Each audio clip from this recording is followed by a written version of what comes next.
Europe में समीकरण तेजी से बदल रहे हैं। युद्ध विराम को लेकर 2 मीटिंग होने के बाद भी कोई रास्ता नहीं निकला है।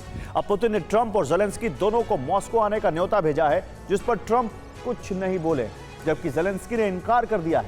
यानी युद्ध विराम की कोशिश पर फिलहाल ब्रेक लगता दिख रहा है।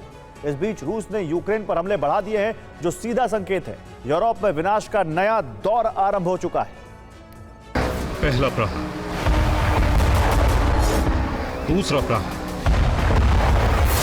तीसरा प्रहार। हर दिशा से यूक्रेन में बारूद बरस रहा है। इतने विध्वंस के बाद भी उम्मीद की जा रही है कि युद्ध विराम होगा, शांति के लिए रास्ता निकलेगा।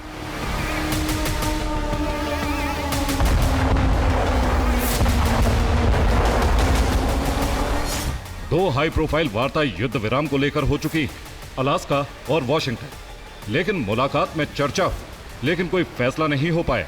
कहीं ऐसा ना हो हालात पहले से ज्यादा बिगड़ जाएं।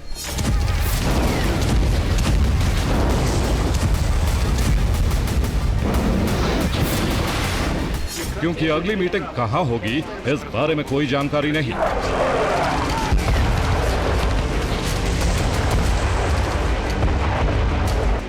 हाँ, इतना जरूर है कि कहा जा रहा है कि 2 से 3 हफ्ते में मीटिंग हो सकती है, जबकि अभी के जो हालात हैं वो समझिए।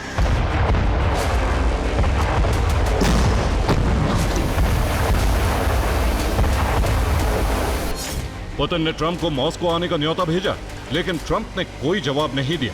पुतिन ने ट्रंप के जरिए ज़ेलेंस्की को भी मॉस्को आने के लिए कहा, लेकिन ज़ेलेंस्की मॉस्को जाने के लिए तैयार नहीं। जबकि पुतिन यूरोपीय देशों को वार्ता में शामिल करने के लिए तैयार नहीं। इसीलिए अभी कहीं और मीटिंग की संभावना दिख नहीं रही।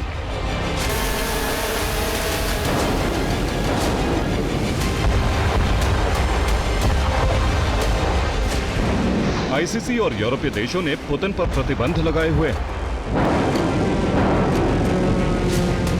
इसीलिए पुतिन 40 से ज्यादा देशों में जा नहीं सकते। जबकि मीटिंग अमेरिका के बाद यूरोप में कहीं हो सकती है। दरअसल ये पुतिन का एक बड़ा प्लान है। वो दुनिया को यह बताना चाहते हैं कि पुतिन युद्ध विराम के लिए पूरी तरह तैयार है, जबकि ज़ेलेंस्की सिर्फ दिखावा कर रहे हैं। इसलिए ज़ेलेंस्की मॉस्को द्विपक्षीय वार्ता के लिए नहीं जाना चाहते हैं।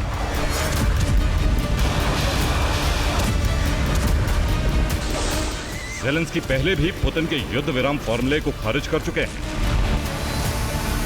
हो सकता है वॉशिंगटन में वो ट्रंप के दबाव में आकर कुछ कदम आगे बढ़ने के लिए तैयार हुए हैं, लेकिन अब ज़ेलेंस्की का रुख बदल रहा है। हालात देखते हुए रूस ने हमले बढ़ा दिए हैं, खास तौर से उन इलाकों पर जिन्हें पुतिन सबसे पहले कब्जा करना चाहते हैं। इसका जिक्र सीज फायर के ब्लूप्रिंट में भी किया गया है।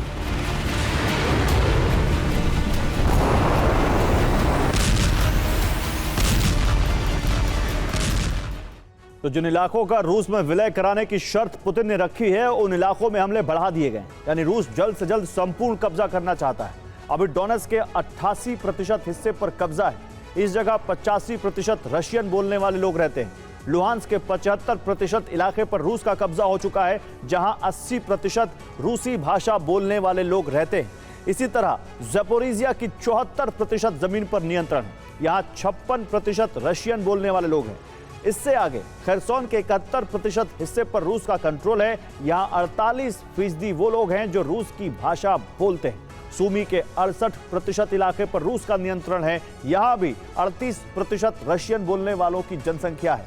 और इसी तरह खार्किव के 50% हिस्से पर कंट्रोल रूस ने किया है, जहाँ 65% रशियन बोलने वाले लोग रहते हैं। इन इलाकों में रूसी मूल से जुड़े लोग ज्यादा इसलिए हैं, रूस सबसे पहले इन इलाकों पर कब्जा करना चाहता है।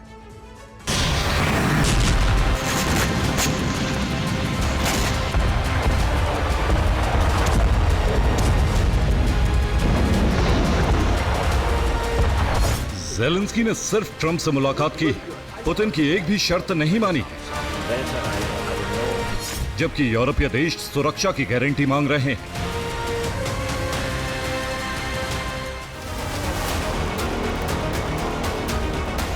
इस बीच जमीन की अदला बदली पर कोई बात नहीं की गई,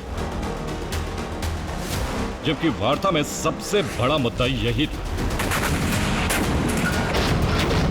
पुतिन कई शर्तें बढ़ाने वाले हैं, जबकि ज़ेलेंस्की पुरानी शर्तों को खारिज कर चुके हैं।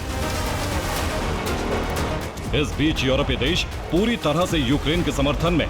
यूक्रेन को लगातार बारूद सप्लाई किया जा रहा है। अब यूक्रेन रूस में जंग लंबी खींचने के आसार बढ़ गए हैं।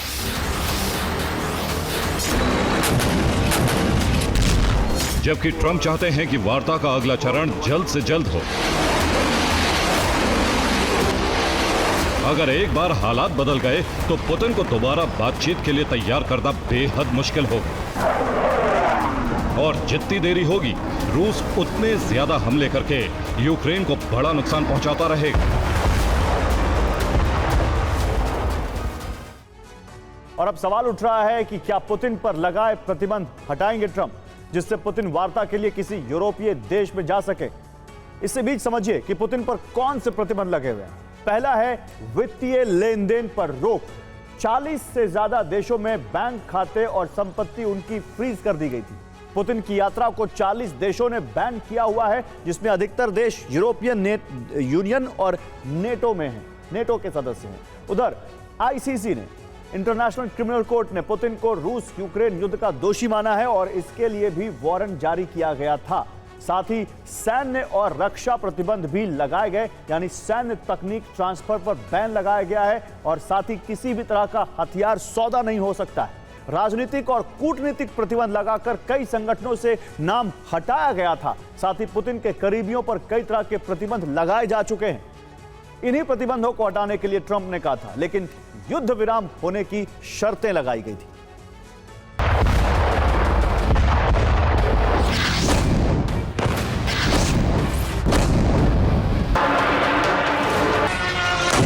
पुतिन अलास्का वार्ता में कह चुके हैं कि वो युद्ध रोकने का स्थायी समाधान चाहते हैं। इसके लिए वो पहले ज़ेलेंस्की से अकेले में जमीन की अदला बदली समेत दूसरे मुद्दों पर बात करना चाहते हैं।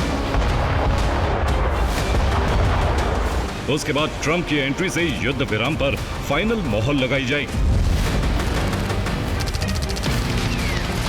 इस बीच ट्रंप ने भी बयान दिया है, रूस एक शक्तिशाली देश है, यूरोप उसे पसंद करे या ना करे।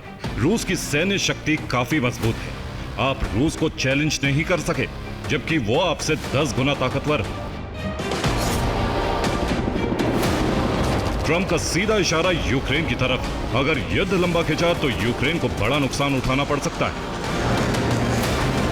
इसी वजह से ट्रंप इस कोशिश में है जल्द से जल्द युद्ध विराम कराकर यूरोप को शांत कराया जा सके, जबकि ज़ेलेंस्की का मॉस्को जाने से इनकार युद्ध विराम की कोशिश के लिए झटका है। अब कई जगहों के नाम तीसरे दौर की वार्ता के लिए सामने आ रहे हैं। बुडापेस्ट, जिनेवा, इस्तांबुल, दुबई और रोम।